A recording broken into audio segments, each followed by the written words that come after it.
Yang ada dalam tanggung jawab saya hanya Guru Gembul Channel dan Gembulikum.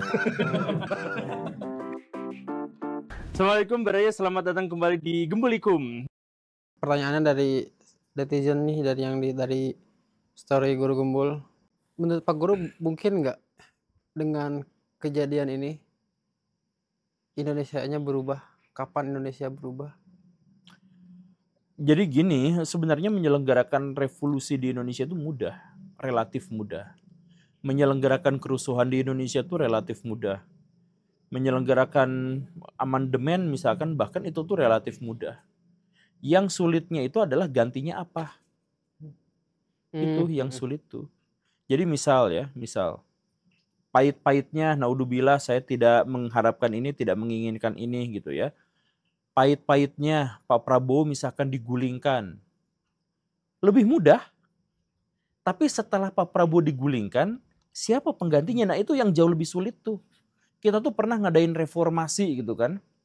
Reformasi itu menggulingkan orang paling berkuasa di Indonesia. Itu ternyata bisa dilaksanakan, bisa terjadi. Tapi setelah itu apa? Gak ada penggantinya yang lebih baik. Gitu kan? Ya kacau aja sampai sekarang tuh chaos gitu. Bahkan ekonomi Indonesia tuh kalau dihitung relatif turun, bukannya naik gitu. Daya beli juga. Iya, jadi misalkan ya hitung-hitungannya tapi saya sulit menghitungkannya. Tapi intinya mah ekonomi kita tuh turun, kemandirian kita tuh turun sejak reformasi itu tuh. Kedaulatan kita tuh relatif turun.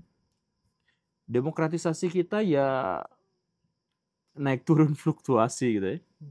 Tapi ya masalahnya adalah kalau mau revolusi mau apa di Indonesia tuh lebih mudah, perubahan itu lebih mudah, tapi yang sulit itu adalah menggantikannya. Menggantikan pakai apa yang lebih baiknya gitu. Itu yang susah tuh. Ini karena bahasannya sangat terlalu dalam Pak Guru, dan saya udah melempar question box. Oh iya? Dan ditonton oleh 20.000 orang dan banyak orang yang bertanya, kita akan agak cek slok ya Pak Guru ya. Oke. Menurut Pak Guru bagaimana cara para sejarawan mengetahui bahwa tokoh terdahulu memang ada? Oh. Nah ini saya tuh apa ya? Dulu tuh ada YouTuber orang Kristen yang nantangin Nabi Muhammad buktikan kalau dia ada gitu ya. Kasih duit. Saya sebenarnya males banget kalau misalkan sama debator-debator agama tuh. Karena yang paling rasio pun ya menurut saya mah level kecerdasannya rendah banget gitu, nalarnya rendah banget. Tapi oke lah gak apa-apa. Pertanyaannya itu bagaimana cara kita untuk mengetahui apakah orang di masa lalu itu ada atau tidak. Betul. Betul ya? Science itu tidak memberikan kepada kita kewajiban untuk mengetahui kebenaran absolut. Science hanya mewajibkan kita untuk mengetahui kebenaran yang terverifikasi. Kebenaran ilmiah, kebenaran empiris. Jadi bisa aja science itu menerima sebuah kebenaran yang walaupun itu bukan kebenaran absolut. Kenapa begitu? Karena sains memahami bahwa ya manusia itu tidak mungkin bisa menjangkau kebenaran absolut. Cuman kalangan beragama saja yang berani ngaku bahwa apa yang mereka percaya itu absolut. Sains tidak pernah. Sains menganggap bahwa setiap benar dan salah itu adalah sebuah perjalanan sebuah proses yang bisa saja dikoreksi di masa depan. Begitu. Nah, karena prinsipnya, dengerin ya katanya ya, karena prinsipnya adalah kita tuh hanya mencari kebenaran yang terverifikasi, maka kita hanya mengandalkan bukti-bukti yang terverifikasi. Salah satu standar paling dasar dan paling utama itu adalah keberadaan catatan tertulis. Begitu. Makanya sering saya ilustrasikan begini.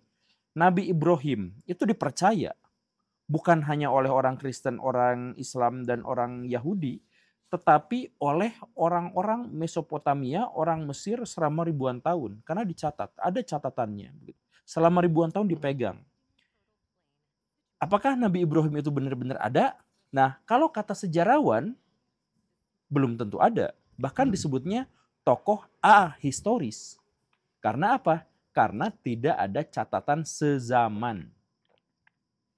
Nah, jadi yang dicari sama ilmuwan itu apa? Bukti. Bukan kebenaran absolut, tapi bukti. Nah, jadi kata sejarawan, Ibrahim itu ahistoris. Bukan tokoh sejarah. Nah, berarti Nabi Ibrahim tidak ada dong. Bukan tidak ada. Kalau ada atau tidak adanya nggak tahu. Tapi dia tidak terbukti keberadaannya. Gitu kan? Jadi misalkan ya dirimu percaya tuh Tuhan itu ada. Percaya gitu ya. Nah, kata sains, saya tidak mencari Tuhan yang absolut. Saya cari bukti-bukti keberadaannya. Gitu saja. Kalau buktinya tidak saya temukan, ya udah saya tidak percaya. Tapi saya masih membuka kemungkinan bahwa mungkin saja memang ada, tapi tidak pernah terbukti gitu. Kan begitu kan? Nah, itu metodologi berpikirnya tuh begitu gitu. Jadi sebenarnya Baraya, kalau misalkan kita ingin tahu bahwa ada tokoh di masa lalu itu ada nyata atau tidak, ya lihat bukti tertulis sezamannya. Nah, gitu. Kalau misalkan ada, ya berarti oke, kita pertimbangkan. Itu baru level 1 ya. Baru oke kita teliti bahwa dia memang mungkin ada gitu. Nanti penelitian-penelitian berikutnya itu masih panjang gitu kan. Apakah dia tuh metafor atau tidak, misalkan kayak Goliat, Jalut yang tingginya 3 meter ngelawan Nabi Daud misalkan itu. Teksnya ada. Tapi jangan-jangan dia bukan manusia, jangan-jangan dia tembok. Nah, jadi ada interpretasi macam-macam segala rupa, tapi dasar awalnya itu memang begitu gitu. Nah, jadi buat ini yang bertanya itu cari buktinya, bukti tertulis sezaman begitu. Karena kalau misalkan tidak sezaman mah bisa jadi dia dalam tanda kutip rekayasa. Iya, begitu. Tema terakhir Pak Guru untuk malam ini karena kita sudah jam 12 malam. Budaya jilat menjilat ada di seluruh dunia nggak? Ada. Ini kucing juga suka menjilat. Pertanyaannya kenapa budaya jilat menjilat di Indonesia sangat menjamur, Pak Guru? Ya sebenarnya jilat menjilat itu memang keumuman karakteristik manusia. Dan itu adalah salah satu mekanisme pertahanan hidup manusia. Jadi di mana-mana terjadi. Mekanisme pertahanan hidup itu maksudnya gini. Kalau dirimu kismin, tidak berdaya, tidak punya uang, tidak punya bergening, tidak punya pertahanan. Terus ada orang lain yang tangguh, yang kuat, yang perkasa, yang bisa dirimu jangkau. Nah, terus pas dijangkau, kita tuh mau minta pertolongan, tapi kita tuh gak punya daya tawar. Gak punya sesuatu yang bisa ditransaksikan. Kan misalkan, tolong lindungi saya, nih saya kasih duit. Nah, ada transaksinya kan. Nah, kalau dirimu lemah, terus dia kuat, kemudian ada kesenjangan yang besar antara dua status itu, kemudian dirimu tidak punya bergening, tidak punya daya tawar, ya sudah, dirimu datang kepadanya, soklah saya mah siap diapain aja asal saya dikasih segini. Pak, bapak teh bager loh, gini, sok saya mah pasti akan dukung. Nah kayak gitu kan, itu menjilat kan. Nah jadi menjilat itu muncul dari kelompok yang lemah. Nah masyarakat Indonesia itu lebih dari setengahnya masuk kategori masyarakat pribadi lemah. Lemah secara finansial, lemah secara intelektual, lemah. Jadi ketika mereka datang dan bertemu dan punya akses untuk berhubungan dengan orang yang menurut mereka lebih besar, ya sudah menjadi lumrah juga kalau misalkan jilat menjilat itu terjadi. Tapi itu cara yang licik nggak, atau ya udah itu mas strategi orang untuk mencapai tujuannya aja? Cara itu bukan soal licik, bukan soal apa. Cara itu menunjukkan bahwa si pelakunya emang tidak punya kualitas. Ya dia gak punya sesuatu yang bisa ditawarkan untuk jadi transaksi gitu kan. Misalkan ya, saya kemarin ketemu sama profesor teh dikasih studio nih. Menjilat tidak. Tidak, saya tidak minta dan pada akhirnya terjadi transaksi. Kata dia, kata si profesor itu, sok suarakan terus nilai-nilai pendidikan. Saya tahu Anda dihujat, saya tahu Anda dibully. Tapi kita tuh sebenarnya satu pendapat. Jadi biar pendapat saya itu bisa tersebar luas, sok ngomong aja, dirimu yang dibully, saya yang dapat penghargaan. Si profesor itu tuh ngomongnya gitu. Jadi ya kita tuh sependapat dalam dunia pendidikan tuh 100% tuh sependapat. Tapi kan saya tidak berani frontal karena saya terikat pada alma mater, terikat pada apa-apa. Tapi saya fasilitasilah ini studio dikasih. Nah, misalkan begitu ya. Nah, ada transaksi di situ.